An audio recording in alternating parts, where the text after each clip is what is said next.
Friends, मैं रेनू शर्मा आपका स्वागत करती हूँ अपने यूट्यूब चैनल पे जीनियस टेक सॉल्यूशन में। फ्रेंड्स, हम लोग रजिस्ट्रेशन का चैप्टर देख रहे थे। रजिस्ट्रेशन का चैप्टर 6 है हमारा जीएसटी में, सीजीएसटी एक्ट में। हमने इससे कुछ सेक्शन को कवर किया था लास्ट वीडियोस में। आज हम देखने वाले हैं सेक्शन 29 ऑफ सीजीएसटी एक्ट, जो हमें कहता है रजिस्ट्रेशन ऑफ कैंसिलेशन, कि आप का जो रजिस्ट्रेशन है वो किन किन सर्कमस्टांसेस में कैंसिल हो सकता है, वो हम इस वीडियो में देखने वाले हैं। फ्रेंड्स, इसको जानने से पहले अगर आपने मेरे चैनल को सब्सक्राइब नहीं किया है तो प्लीज सब्सक्राइब कीजिए, साथ ही बने बेल आइकन पे प्रेस कीजिए ताकि आपको मेरी नोटिफिकेशन टाइम से मिल सके। फ्रेंड्स, इस सेशन में हम लोग देखेंगे सेक्शन 29 विद रूल रहेंगे इसके 20, 21, 21A एंड 22, जो हम इस वीडियो में देखने वाले हैं।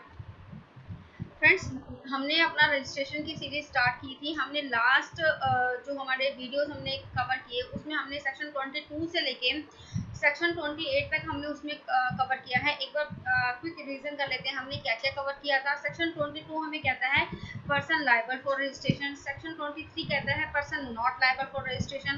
सेक्शन 24 हमें कहता है कि कुछ सर्कमस्टांसेस ऐसे होते हैं आपको रजिस्ट्रेशन जो है मैंडेटरी लेना पड़ेगा, चाहे आपकी थ्रेशोल्ड लिमिट क्रॉस हुई हो या नहीं हुई हो, तब भी हमें रजिस्ट्रेशन लेना पड़ेगा। सेक्शन 25 हमें प्रोसीजर के बारे में बताता है। सेक्शन 26 हमें कैजुअल जो है डीम्ड रजिस्ट्रेशन के बारे में बताता है। सेक्शन 27 जो हमने उसमें देखा था कैजुअल टैक्सेबल पर्सन और एनआरटीपी के रजिस्ट्रेशन के क्या सर्कमस्टांसेस रहेंगे। सेक्शन 28 में हमने अमेंडमेंट के बारे में सीखा। अब हम देखने वाले हैं कि रजिस्ट्रेशन किन किन सर्कमस्टांसेस में हमारा जो है हो सकता है। इसको हम फ्रेंड्स डिटेल में जो है डिस्कस करेंगे। सेक्शन 29 हमें कहता है कि cancellation and suspension of registration आपका कब हो सकता है, किन किन सर्कमस्टांसेस में हो सकता है। फ्रेंड्स, आपका जो रजिस्ट्रेशन है कैंसिल स्यूमोटो भी होता है। अगर प्रॉपर ऑफिसर को ऐसा लगता है कि आपका आप एलिजिबल नहीं है रजिस्ट्रेशन लेने के लिए, आपने कुछ काम ऐसे किए हैं जो फ्रॉडुलेंटली किए हैं, मिस फ्रॉड के इंटेंशन से किए हैं, या फिर आपने लॉ का वायलेशन किया है, तो आपका रजिस्ट्रेशन जो है कैंसिल किया जाता है स्यूमोटो। और रजिस्ट्रेशन कई बार कैंसिल होता है कि टैक्सेबल पर्सन जो है अपनी इच्छा से कैंसिल करता है अपना रजिस्ट्रेशन, तो वही हम इस वीडियो में देखने वाले हैं। Section 29 cancellation or suspension of registration. The proper officer may either on motion or an application filed by the registered person or by his legal heirs in case of death of a person cancel the registration in such manner and with such period as may be prescribed, having regard to the circumstances there. Prescribe means क्या होता है? Prescribe means होता है rule. जो भी rules में कहा गया है उसके हिसाब से ही हम लोग जो है आगे फॉलो करेंगे। क्या क्या रीजंस हो सकते हैं? The business has been discontinued, transfer fully or any reason including death of a proprietor, amalgamation and other legal entity demerge or otherwise disposed of. There is any change in constitution of business, तो भी आपका जो है cancel किया जा सकता है। Constitution में चेंज किस तरीके से होंगे? मान लीजिए आप पहले प्रोप्राइटरशिप फॉर्म में थे, आपने पार्टनरशिप फॉर्म में ले लिया, तो इस तरीके से जो है आपका कॉन्स्टिट्यूशन चेंज हो गया। आपने पार्टनरशिप फॉर्म की थी, फिर आप अपनी कंपनी में उसको रन करना चाहते हैं। इस तरीके से अगर आपको कॉन्स्टिट्यूशन में चेंज होते हैं तो आपको जो है अपना अर्लियर रजिस्ट्रेशन कैंसिल करना पड़ेगा और फर्दर आगे आपको लेना पड़ेगा। थर्ड सी क्या कहता है हमें? The taxable person is no longer liable to be registered under section 22, section 24 and intended to opt out for the registration voluntary made under subsection 23 of section 25. section 25 हमें क्या कहता है कि अगर आपने अपनी इच्छा से वॉलंटरी रजिस्ट्रेशन लिया है तो भी आप कैंसिल कर सकते हैं। इसमें प्रोविजो ऐड किया गया। प्रोविजो क्या कहता है? Provided that during pendency of the proceedings relating to the cancellation of registration filed by the registered person, the registration may be suspended for such period and in such manner as may be prescribed. हम total 4 देख रहे हैं। Section 29 subsection 1 का क्या हमारा conclusion रहेगा?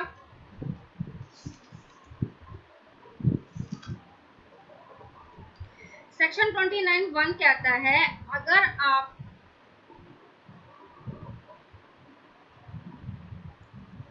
आपका जो है रजिस्ट्रेशन कैंसिल हो सकता है अगर प्रॉपर ऑफिसर को ऐसा लगता है, प्रॉपर ऑफिसर भी कैंसिल कर सकता है और रजिस्टर्ड पर्सन अपनी इच्छा से एप्लीकेशन लगा सकता है रजिस्ट्रेशन के लिए। वो क्या क्या सर्कमस्टांसेस रहेंगे?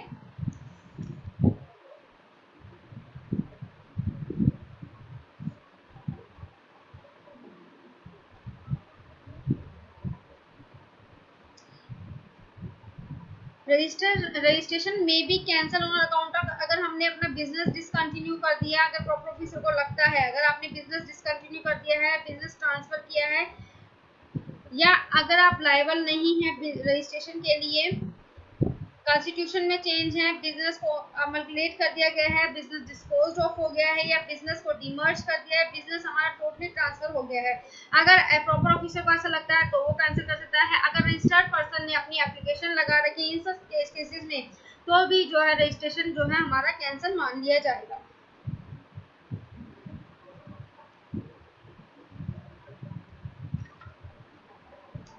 अब हम देखते हैं सबसेक्शन 2 हमें क्या कहता है। सबसेक्शन 1 आपको आई होप क्लियरली होगा।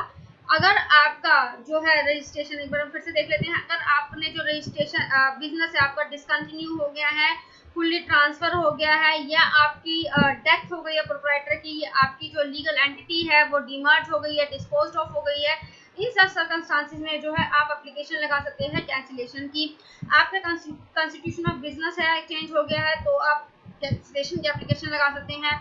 अगर आप लायबल नहीं है as per section 22, that means आपकी थ्रेशोल्ड लिमिट के कारण आपने रजिस्ट्रेशन लिया था। सेक्शन 24 हमें कहता है कि कुछ सर्कमस्टांसेस ऐसे हैं कि आपको कंपल्सरी रजिस्ट्रेशन लेना है या आपने वॉलंटरी रजिस्ट्रेशन लेना है। अगर आप लायबल नहीं है इन सेक्शन के तो आप जो है वो अपना रजिस्ट्रेशन कैंसिल कर सकते हैं। ये आप हमारा सेक्शन 29(1) कहता है, ये हमने देखा। अब हम देखते हैं सेक्शन 29 सबसेक्शन 2 हमें क्या कहता है। सबसेक्शन 2 कहता है the proper officer may cancel the registration of a person from such date including any retrospective date as he may deem fit where a registered person has contravened such provision of the act and rule made thereunder as may be prescribed. A person paying tax section 10 has not furnished return 3 consecutive tax period, or a registered person other than specified in clause B shall not furnish return of continuously period of 6 months. A person who have not voluntary registration as per subsection 3 of section 25 has not commenced business within 6 months from the date of registration. The registration has been obtained by fraud, willful statement, suppression of facts. इसमें proviso add किया गया, provided that the proper officer shall not cancel the registration without giving the person an opportunity of being heard. इसमें next proviso add किया गया है, provided further that during pendency of the proceeding relating to registration of cancellation, the proper officer may suspend the registration for such time and in such manner as may be prescribed. Section 29 section 2 हमें कहता है कि अगर proper officer को लगता है तो वो आपका रजिस्ट्रेशन कैंसिल कर सकता है, उसके पास पावर है आपका रजिस्ट्रेशन कैंसिल करने के लिए। अगर आपने रजिस्ट्रेशन लिया है एज अ कंपोजिशन डीलर, यानी कि सेक्शन 10 के अकॉर्डिंग आपने रजिस्ट्रेशन लिया है और आपने 3 जो है टैक्स पीरियड की यानी क्वार्टर की आपने रिटर्न्स फाइल नहीं की है, तो प्रॉपर ऑफिसर जो है आपका रजिस्ट्रेशन कैंसिल कर सकता है। आपने रजिस्ट्रेशन लिया है as a regular tax payer और आपने जो है 6 मंथ्स की जो रिटर्न फाइल नहीं की है, कंटिन्यूसली पीरियड की जीएसटीआर 1 और जीएसटीआर 3 भी फाइल नहीं की है, तो प्रॉपर ऑफिसर आपका जो है रजिस्ट्रेशन कैंसिल कर सकता है। आपने वॉलंटरी रजिस्ट्रेशन लिया था एज पर सेक्शन 25 सेक्शन 3 के अकॉर्डिंग और आप वहां पर कोई बिजनेस कमेंस नहीं कर रहे हैं 6 मंथ्स तक, तो प्रॉपर ऑफिसर आपका रजिस्ट्रेशन कैंसिल कर सकता है। इसकी हमारी लास्ट एंट्री क्या कहती है, अगर आपने रजिस्ट्रेशन लिया है बाय फ्रॉड की इंटेंशन से, आपने विलफुल मिसस्टेटमेंट दी है, सेपरेशन ऑफ फैक्ट दिया है, तो अगर प्रॉपर ऑफिसर को ऐसा लगता है तो वो आपका रजिस्ट्रेशन जो है कैंसिल कर सकता है।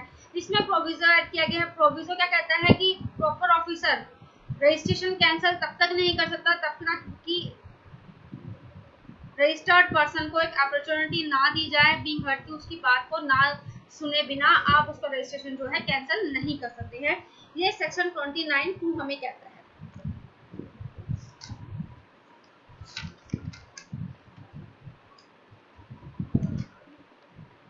इसके रूल्स भी हम लोग देखेंगे। पहले सेक्शन 3 देख लेते हैं। सेक्शन 29 सेक्शन 3 हमें क्या कहता है? The cancellation of registration under this section shall not affect the liability of the person to pay tax and dues under this act, to discharge an obligation under this act, and or rule made thereunder as for any period prior to the date of cancellation, whether or not such tax and other dues are determined before or after the cancellation of registration। इसमें क्या कहता है कि आपको जो है अपना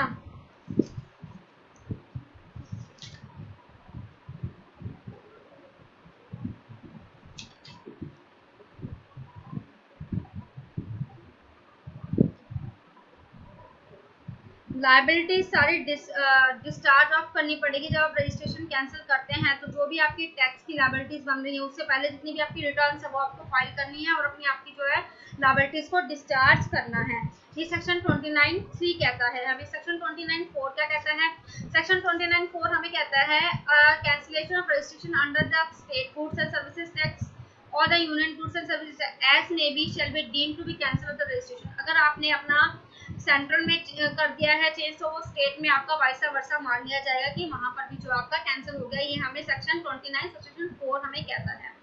section 29(5) हमें क्या कहता है? Every registered person whose registration is cancelled shall pay an amount by the way of debit in electronic cash, credit ledger or cash ledger equivalent to the credit of input in respect of input held in stock, input contained in semi-furnished, furnished goods held in stock, or capital goods, plant and machinery on the day immediately preceding the date from the cancellation of output tax payable on such goods, whichever is higher, calculated in such manner as may be prescribed. इसके लिए हमारा जो section है section 25 जो valuation का है, valuation करने के बाद हमें अपनी जो है जो मेरे पास स्टॉक है या सेमी फर्निश्ड या फर्निश्ड गुड्स है हमें उसकी डिटेल जो है देनी है।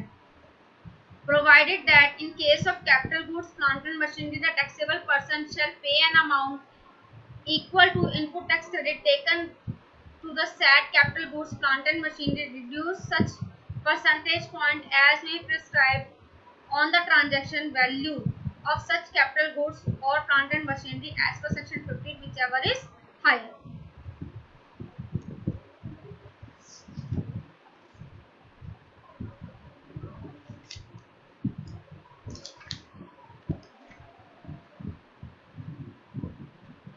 ये मैंने आपको पहले ही बता दिया है। जो भी हमें जब अपना रजिस्ट्रेशन की एप्लीकेशन लगाते हैं तो उस समय जो हमें अपनी ये सारे डिटेल्स देनी है। डिटेल्स कब देनी है? जब हमारा रजिस्ट्रेशन कैंसिल हो जाता है और हमारे पास फाइनल रिटर्न हमें फाइल करनी है उस टाइम पे हमें अपनी सारी जो है जो भी हमारे पास स्टॉक है कैपिटल गुड्स का है, सेमी फर्निश्ड है, फर्निश्ड गुड्स है, इसकी हमें डिटेल देनी है जीएसटी 10 में और इसकी जो कैलकुलेशन होगी एज पर सेक्शन 15 होगी। फ्रेंड्स ये हमने देखा section 29 of CGS state cancellation of register. इसमें हम एडिशनल पॉइंट हम दे देते हैं कि हमारा रजिस्ट्रेशन और कौन सी ग्राउंड्स है जिसमें हमारा जो रजिस्ट्रेशन कैंसिल हो सकता है। फ्रेंड्स अगर हम जो रूल 21 हमें कहता है अगर हमारा बिजनेस कंडक्ट नहीं हो रहा है जो हमने प्लेस ऑफ बिजनेस डिक्लेयर किया था at the time of registration तब हमारा रजिस्ट्रेशन कैंसिल हो जाता है। हमने कोई इनवॉइस इशू कर दी है या कोई बिल ऑफ सप्लाई इशू कर दी है जिसमें हमने वायलेशन किया है, मतलब सप्लाई नहीं की फिजिकली गुड्स की, खाली बुक्स में हमने इनवॉइसेस दिखा दिए हैं। तो इस तरह का अगर हमारा कुछ फाइंड आउट होता है तो हमारा जो है रजिस्ट्रेशन कैंसिल हो सकता है। हमने वायलेशन किया है as per section 171 of the act जो हमें एंटी प्रॉफिटिंग के बारे में बताता है। तो इस सर्कमस्टांसेस में भी जो है हमारा रजिस्ट्रेशन कैंसिल हो सकता है। ये हमने एडिशनल पॉइंट आपके साथ डिस्कस किए। सेक्शन 22 अब हम इसके ऊपर रूल्स देख लेते हैं फ्रेंड्स। रूल्स हमने आपको बताए थे, इसके रूल जो रहेंगे रूल 20, 21, 21A और 22, इसके जो रूल्स हैं वो ये रूल्स हैं। रूल्स हमें क्या कहते हैं, रूल 20 हमें कहता है कैंसिलेशन की जो है प्रोसीजर, वो क्या प्रोसीजर रहेगा, एप्लीकेशन हमें किस तरीके से लगानी है। एप्लीकेशन हमें फॉर्म REG 016 में लगानी होती है। अगर प्रॉपर ऑफिसर सेटिस्फाइड होता है तो हमें फॉर्म REG 09 में जो है हमारा अप्रूवल आ जाता है। अगर प्रॉपर ऑफिसर सेटिस्फाइड नहीं है हमारी कैंसिलेशन की एप्लीकेशन से, वो तो हमें वो शोकॉज नोटिस दे सकता है। शोकॉज नोटिस हमें REG फॉर्म 17 में इशू होगा और उसका रिप्लाई हमें देना है फॉर्म REG 18 में। अगर हमारा प्रॉपर ऑफिसर सेटिस्फाइड है हमारे रिप्लाई से तो वो हमें कंफर्मेशन ऑर्डर हमें इशू कर देंगे फॉर्म REG 019 में। ये हमें आपको ब्रीफ में बता रही हूँ, इसकी जो रूल्स हैं वो प्लेन रीडिंग से आपको समझ में आ जाएंगे। अगर प्रॉपर ऑफिसर को सेटिस्फाइड नहीं है तो वो डिसअप्रूवल कर देगा कैंसिलेशन का, ये हमें रूल बताता है।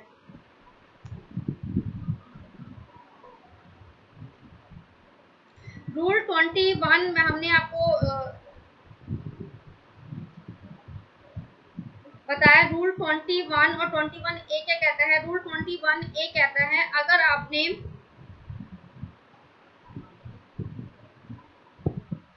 कोई भी वॉयलेशन किया है, अगर आपने रिटर्न फाइल नहीं करी है GSTR 10 के अकॉर्डिंग, यानी कंपोजिशन डीलर के अगर है आपने 3 कंसेक्यूटिव पीरियड की फाइल नहीं की है तो आपका रजिस्ट्रेशन कैंसिल हो जाएगा। अगर आप रजिस्टर्ड पर्सन हैं और आपने रिटर्न फाइल नहीं की है कंटिन्यूसली 6 मंथ्स की, तब भी आपका रजिस्ट्रेशन कैंसिल हो जाता है। ये मैंने आपको सबसेक्शन 2 में आपको सारा क्लियरली बता दिया था। अगर आप प्लेन रीडिंग करेंगे तो आपको समझ में आ जाएगा क्या क्या रजिस्ट्रेशन की जो क्या सर्टेन केसेस हैं। ये रूल हमें 21 बताता है। रूल 21 कहता है अगर आप वहाँ पर कंडक्ट नहीं कर रहे हैं अपना प्लेस ऑफ बिजनेस जो आपने उसमें फाइल किया है रजिस्ट्रेशन की तरफ, तो आपका रूल एज पर रूल 21 आपका रजिस्ट्रेशन जो है कैंसिल हो जाएगा। अगर आपने कोई वॉयलेशन किया है, इनवॉइस इशू कर दिया है, issue invoice bill without supply of goods or services in violation of provision of the act, तब भी आपका जो है रजिस्ट्रेशन कैंसिल हो जाएगा। अगर आपने एंटी प्रॉफिटिंग का जो वायलेशन किया है सेक्शन 171 का, तब भी आपका जो है रजिस्ट्रेशन कैंसिल हो जाएगा। ये रूल हमें 21 बताता है। अगर आपने वायलेशन किया है रूल 10A का, 10A हमें कहता है जब आपने रजिस्ट्रेशन की एप्लीकेशन लगाई थी तब हमारे पास टाइम पीरियड होता है बैंक स्टेटमेंट अपनी बैंक की डिटेल देने का। अगर आपने वो बैंक की डिटेल प्रोवाइड नहीं करी है तब भी आपका जो है रजिस्ट्रेशन कैंसिल हो सकता है। रूल 21A हमें कहता है सस्पेंशन ऑफ रजिस्ट्रेशन के बारे में। सस्पेंशन ऑफ रजिस्ट्रेशन आपको हमने सर्कमस्टांसेस देखे थे, क्या क्या सर्कमस्टांसेस हैं जिसमें हमारा जो है रजिस्ट्रेशन कैंसिल हो जाता है। अगर आपका सस्पेंशन ऑफ रजिस्ट्रेशन होता है तो उस दायरे में आप बिल ऑफ मतलब आप कोई भी इनवॉइसिंग उस पीरियड में नहीं कर सकते हैं और आप ना ही कोई कंप्लायंसेस उसके अगेंस्ट फाइल कर पाएंगे। आपको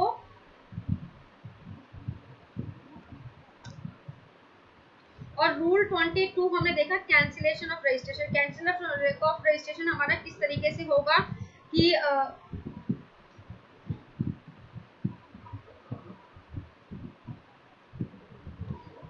अगर आप प्रॉपर ऑफिसर ने आपने एप्लीकेशन लगा दी फॉर्म REG 016 में एप्लीकेशन कैंसिलेशन की, अगर प्रॉपर ऑफिसर सेटिस्फाई नहीं एज पर सेक्शन रूल 22 के अकॉर्डिंग तो आपको शोकॉज नोटिस देगा सेक्शन REG फॉर्म 17 में, और उसका आपको जो रिप्लाई देना है विदिन 7 वर्किंग डेज में फॉर्म REG 018 में। अगर प्रॉपर ऑफिसर को लगता है कि आपने जो एडिशनल इंफॉर्मेशन दी है वो प्रॉपर ऑफिसर सेटिस्फाई है तो आपको कैंसिलेशन ऑर्डर दे देगा, नहीं तो वो आपका जो है डिसअप्रूवल कर देगा आपका रजिस्ट्रेशन। ये हमें रूल बताता है रूल 22। ये मैंने आपको जब सेक्शंस बताया तब भी मैंने आपको रूल्स कवर किए, सेपरेटली भी मैंने आपको रूल्स बता दिए हैं फ्रेंड्स। आई होप फ्रेंड्स आपको section 29 of CGST act cancellation of registration आपको समझ में आया होगा। अगर आपको कोई भी डाउट लगता है तो आप मुझसे कमेंट सेक्शन में पूछ सकते हैं। अगर आपको लगता है कि आपको लेक्चर में कुछ इम्प्रूवमेंट की ज़रूरत है तो किस तरह की आप इम्प्रूवमेंट हमें चाहते हैं कि हम आपको जो है एक्सप्लेनेशन दें, तो आपके सुझाव है वो मोस्ट वेलकम है, आप प्लीज़ दीजिएगा। अगर आपको मेरी वीडियोस अच्छी लगती हैं फ्रेंड्स तो लाइक कीजिए, शेयर कीजिए और मेरे चैनल को सब्सक्राइब कीजिए। और अपने जीएसटी में नॉलेज को एनहांस करना चाहते हैं तो जुड़े रहिए हमारे चैनल के साथ। नेक्स्ट सेशन में जो है हम अपनी लेके आएंगे रेवोकेशन ऑफ एप्लीकेशन। आपने रजिस्ट्रेशन कैंसिल करा दिया, अगर आप उसको रिवोक करना चाहते हैं तो उसका भी प्रोविजन है हमारे पास। वो सेक्शन 30 रिवोक के बारे में बात करता है, वो हम नेक्स्ट सेशन में डिस्कस करेंगे फ्रेंड्स आपके साथ। That time, goodbye. Have a nice day.